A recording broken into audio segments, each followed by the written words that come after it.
Thank you. So I am in the Department of Sociology, and the research that I've been doing is all about the college to career transition. I just finished 2 years of data collection, which was 2,500 undergraduate surveys and about 200 short interviews, particularly about how students picked the pathways that they did and the emotions they experienced around it. And one of our primary findings is that it's an overwhelmingly negative experience for most students. In the emotion words they use, it's 2 to 1 words like overwhelmed, stressed, anxiety, rather than optimism, hopeful, excited. So we know, and that's true across class, race, major, gender, a variety of things that sociologists often think will be big variables that we'll find variation on. But there were a couple of variables that correlated strongly with students feeling optimistic about their future career paths and using more positive emotion words. One was picking careers because that career matches who they are. Some aspect of the work itself matches with their personality. And many students do choose careers that way. But the other was that they said they had a mentor of some kind that helped direct them in their career path. But only 18% of the students in my survey said that they had a mentor. So we know that having some direction and guidance makes a big difference, but it's something that not a lot of students find, or at least find in a way that is most helpful to them. So the goal, seeing some of this research, these findings, I didn't just want to do journal articles and academic work. So my team and I have also been trying to build a suite of resources for students. And so that's what Labor Lab is. And I'll be sharing 12 quick insights, 3 sets of 4 from some different resources we've built. I'll move through them very quickly, and then I'm happy to go back on any point and drill into certain topics you might want to know more about or any questions you might have. So let's jump in. So the first 4 are from an online mini course called Career Clarity. The number one challenge students say they have in terms of, I'm going to ask questions like, what would be the most helpful resource to you, or what's the thing you're struggling with most in deciding or in preparing? And the number one thing is, I'm not 100% sure what I want to do. There's a small portion of students who have no idea, even in their senior year. Most have some idea. But the overwhelming majority are still very unclear on their pathway. So we designed this course to help. So there's 4 main insights. Often when students pick a career, I'll jump ahead briefly, they'll look for a job based on its status. So they look far into the future, so that's vision, and they think of jobs like doctor, lawyer, engineer, professor, and it seems high in status, or they like the title. CEO or director of something. And when you have a long-term kind of vision for yourself and you're mainly picking on status and titles, that doesn't give you a lot of direction for what to do immediately. And it also can feel a little bit overwhelming. So what ends up happening is inertia, or basically doing nothing, right? Because the coursework that you have tomorrow or next week is overwhelming. The job you got to do, the shift of right away to pay the bills can be big. And so students tend to just go with the status quo. And so rather than saying, what's your long-term vision and what overarching, best future are you picturing? We say, okay, what are your interests? And this is where career assessments that match your interests can be helpful, especially if those link to specific types of job titles that you can just start exploring. So that's the initial theme, is students should start exploring based on their interests and not have some huge, I got to figure out my whole life before I can get started. Second, rather than focusing on status, high status things, which are also highly competitive and can be demotivating when there's this big goal, what are you already good at? And because skills are concrete and they can be rapidly built on. And the more you have skills, there's specific things you can accomplish and do, that builds confidence. Instead of this long-term vision, focus on values. So what are things that matter to you? And so that might be something in the mission of the organization itself. Maybe it's a nonprofit or a social service agency, but it could also be that you think that the service or product that the company makes is actually helpful to people.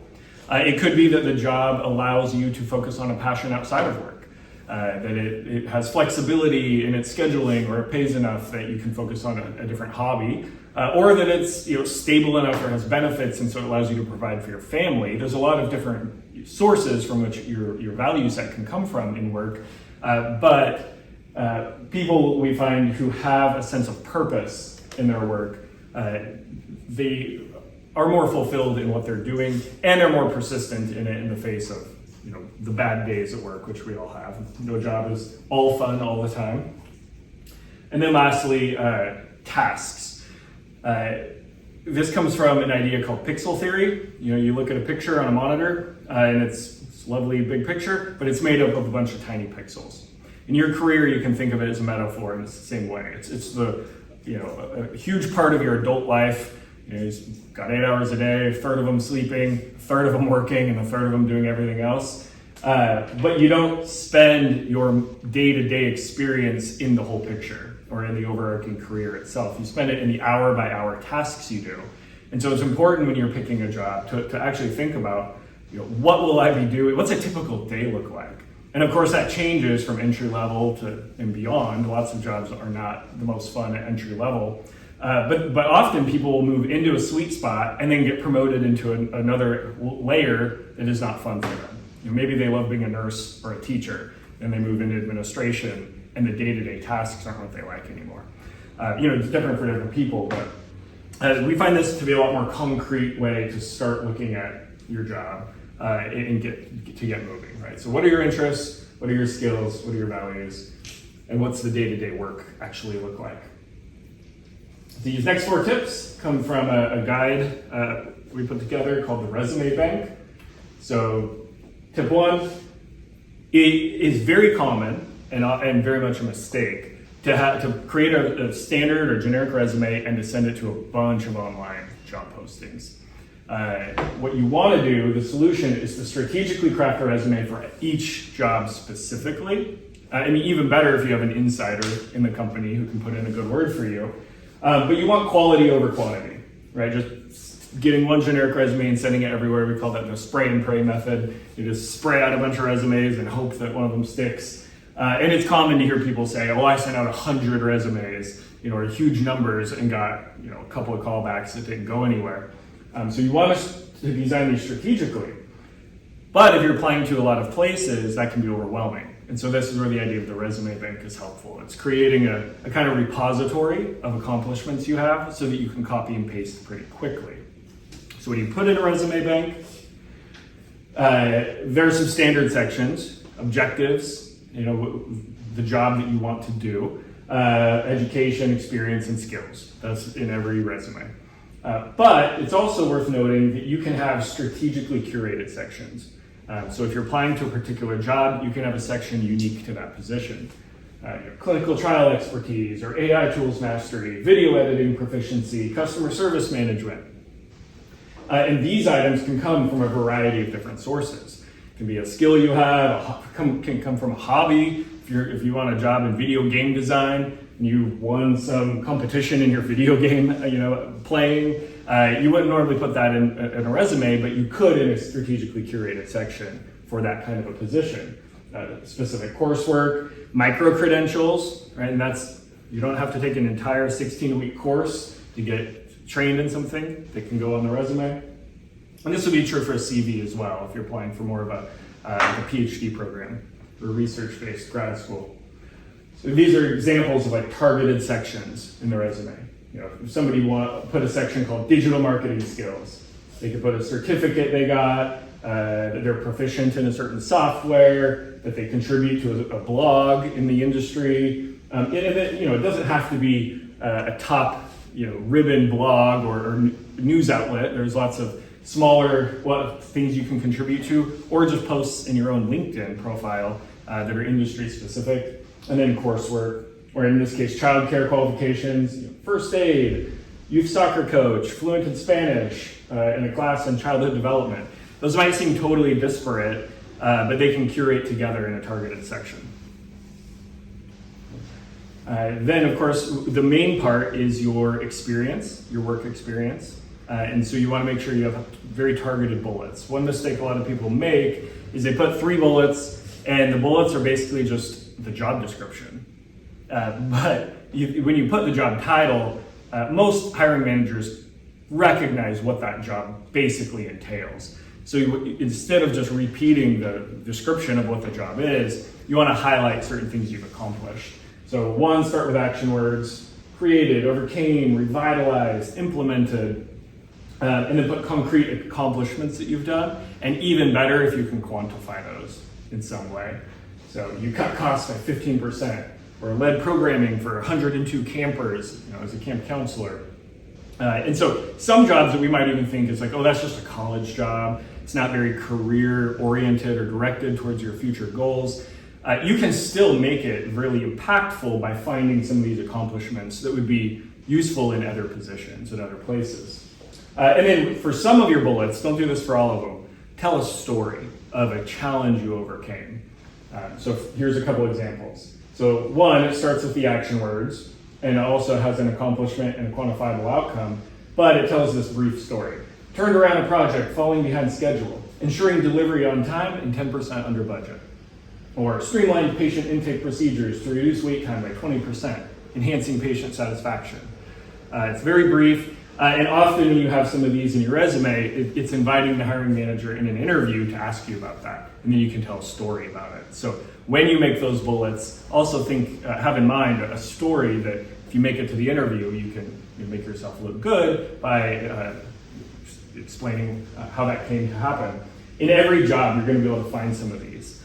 So even if you're in a job that you think is kind of a dead-end thing, look for some little project or accomplishment you can do where you can get a bullet point. Put it in your resume bank, and it's there to stay for a future reference. And then tip 8, rapid upskilling. So there's a lot of ways you can add lines to the resume bank that can go into the resumes or CVs. One is micro internships. Internships don't have to be 10 to 20 hours a week for 3 to 6 months. They can be 2 hours a week for 8 to 12 weeks or even shorter. There is a website at parkerdewey.com where they'll match you with those, but you can often find them yourselves. And especially if you're doing free internships where you're basically volunteering your time, I would recommend against the big chunks of time for several months. If you're basically getting a line on your resume, make it short, a couple hours a week for a set number of weeks. You can do skill-based freelancing. There's lots of sites where you can find paid gig work, Upwork.com, Fiverr.com, Freelancer.com. The caveat is avoid getting sucked into the gig economy as your full-time job. That's not a sustainable career path. But when you're trying to get some projects to put into a portfolio or items on the resume, it's a great way to get some initial experience. You may not get paid much because if you're new to these sites, you probably are charging a low level to attract folks to hire you, but at the same point, you get to work on a skill you want to do in an industry area that looks good. Online certifications or mini courses, you can go to Coursera.com, Udemy.com, or LinkedIn Learning. And again, you don't have to take a whole semester class in something, especially real skill-based things that you can then put on that resume. Industry or skill-based volunteering at volunteermatch.org is just one example. Lots of us volunteer for causes we care about, but volunteer experience can very much go on the resume, especially if it's somehow linked to a skill you're developing or an industry you're trying to go into. A couple more items on the same rapid upskilling. Personal academic projects. You can make online portfolios of some of that gig work or that volunteer experience, post it on your LinkedIn or a little website you might have. And also, you can often negotiate coursework with your faculty. So your midterm, your final, your capstone project, sometimes those can be oriented away from what they initially might have in the syllabus to something that you can have as a more impactful item in your resume. You can create your own micro TA RA-ships. So here in the summer undergrad research program, it's a much more developed and paid research experience. But if you're just looking for a rapid item to add, again, this is under rapid upskilling, you can approach faculty and say, hey, I've got an hour or two a week for this semester. Can I help with something? And put that I was a TA or RA for you. Flash mentoring, you can Google that term if you'd like a little more info about it. And it's a step up from informational interviewing. So you find maybe as a faculty member, you did a good job in their course, you have some rapport with them, and you say, hey, there's something I want to learn, or a project I need a little bit of help with. Can I meet with you 2 or 3 times, ask you questions, and get a kind of quick mentoring, and then often there'll be a reference for you after something like that. And lastly, industry-based social media presence. If you're a coder, post some things on GitHub. If you're a writer, on medium.com. If you're creative, maybe Instagram. But LinkedIn is also a catch-all for any industry. You want to go to social work, put a few posts about, respond to some news articles about social work with your commentary, and it starts to show that you're thinking towards an industry and positioning yourself as somebody seriously minded in a particular field. All right, these last 4 tips are from my online coaching community, laborlab.com. 1, types of grad school. So there's a lot of different grad school options out there. They're not all equal, of course. A big distinction is research programs versus professional. As most people are aware of what a PhD is. For people who really, really have this burning passion to be faculty, great, pursue it. Usually I encourage my students not to, unless they have to. It's usually not worth it for the time and energy. But it can obviously be a fulfilling outcome. You usually get your master's degree as part of the PhD program en route to the degree. It's built into most PhDs. Unless your undergrad record is not strong enough to get into a PhD program, then you may do an MA or an MS in that field, basically just to have more time to prepare to apply to PhD programs. If you go that route, though, they usually don't take any time off of the PhD. It's still the same 5 to 7 years, depending on the program, whether you have the master's or not, if you're coming right out of undergrad. Usually they'll pay for your tuition, but they'll make you work for it in research or some teaching aspect. The professional side is totally different. You might win a grant or a scholarship, but it's not usually a tuition paid pathway. Some degrees are what we call terminal. So I put these here are terminal, right? Your MSN, your MS Social Work, Master's of Family Therapy, MBA, Master's of Public Administration, Master's of Fine Arts, Master's of Health Administration. There's many more, it's just examples. But it's considered your final destination, unlike the MAMS, which is usually, the assumption is you're going to continue pursuing something. Many people don't, of course, but you often need a year or 2 of work experience to go into these, and certainly the professional doctorates. So like the EDD in Ed Leadership or PsyD, Doctor of Psychology, they want you to have a master's degree and like 3 to 5 years experience to even apply to those programs. You pay for them almost entirely out of pocket. And these ones are something you go back into later in your career to retool. So where an undergrad might be thinking of going straight to a PhD program, they're never thinking of going straight to an EDD or PsyD program. Maybe to a JD or an MD, because you have to have those degrees to get into law or medicine. Let's talk about the slash. You can't even do the job without it. But you can do these jobs without that degree. Often these are required for the position. These often aren't.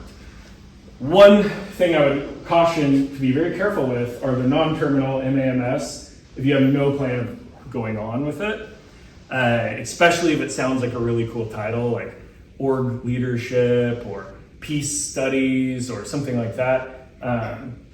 They sound really cool. They're often at night or hybrid type programs. You pay out of pocket for them, but they don't usually open up career doors for you. What they're great for is when you already have a job you like and you want some additional skills, training, so that you can be identified for that promotion. So find the job path you want, then work on the non-terminal masters as you're going along. But a mistake I think some students make is they don't know what they want to do. Some of these other programs seem too hard to apply to, so they sign up for one of these thinking that it kind of puts the decision off. But you're in many cases no better off afterwards. You're just more in debt and 2 years older. Leverage LinkedIn. You definitely want to be on LinkedIn. It's not just one more social media platform. It's the most used professional website. Most companies will search for you on it when you apply. One study showed that having a LinkedIn on your resume gets you statistically significantly higher number of callbacks, but only if it's a good looking LinkedIn page. It doesn't have to be super fancy, but you need a decent headshot photo and to fill out your information.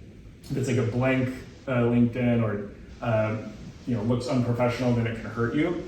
But also, when you create your account, you'll get some link that looks like this.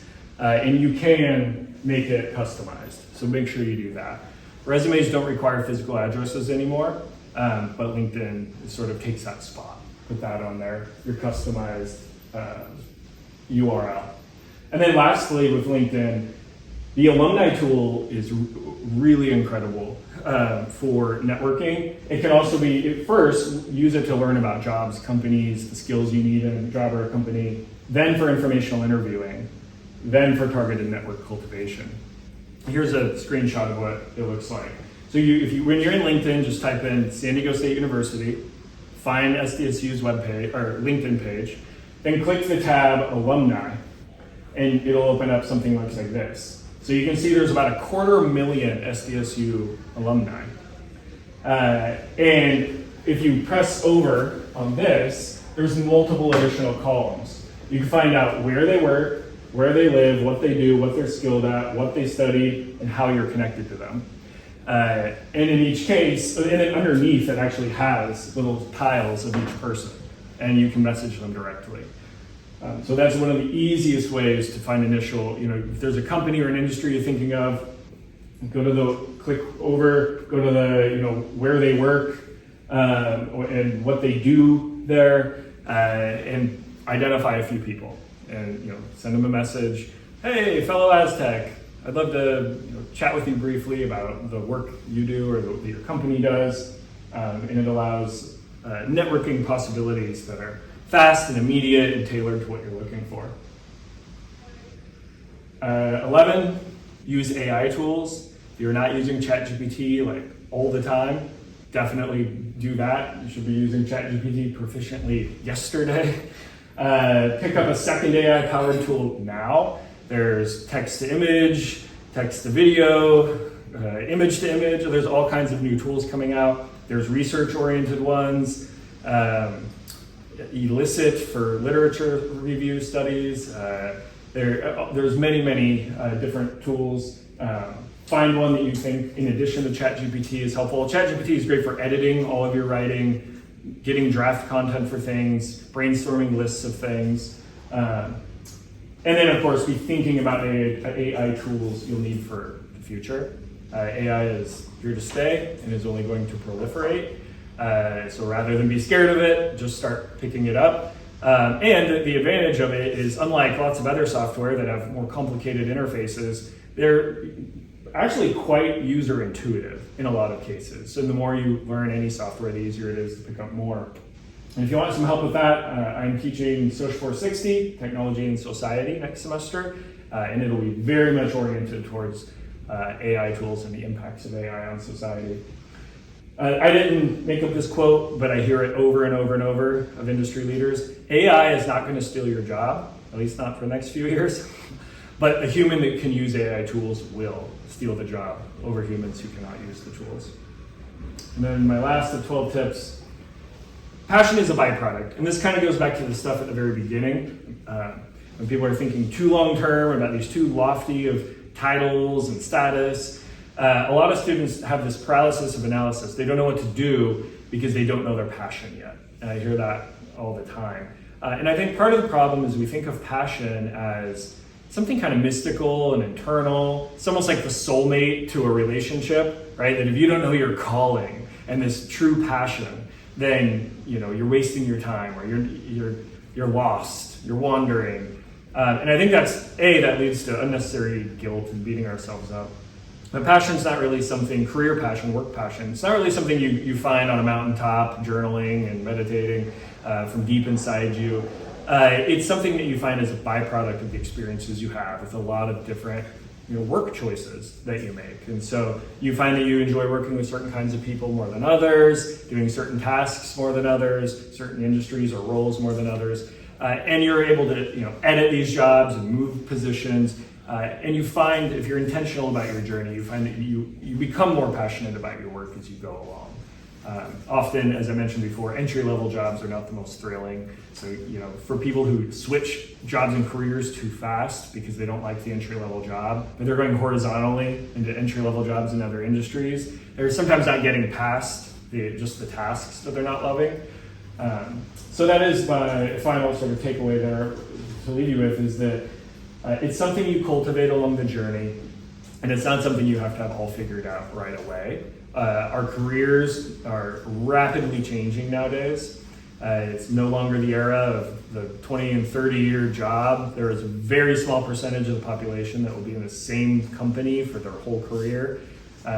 Most people are changing jobs well over 20 times. I was thinking of how many jobs I've had. This is my 22nd job. And it's only going to increase for students. I've had this one the longest, and it's certainly one I'm the most passionate about, but you learn things as you go through each of your positions.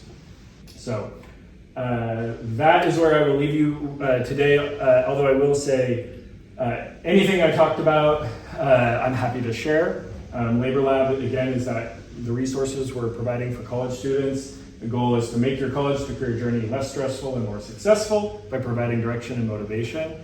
Students, as the data shows, need mentors, and only 18% of them saying they have one. We're trying to create a scalable online mentorship adjacent kind of program.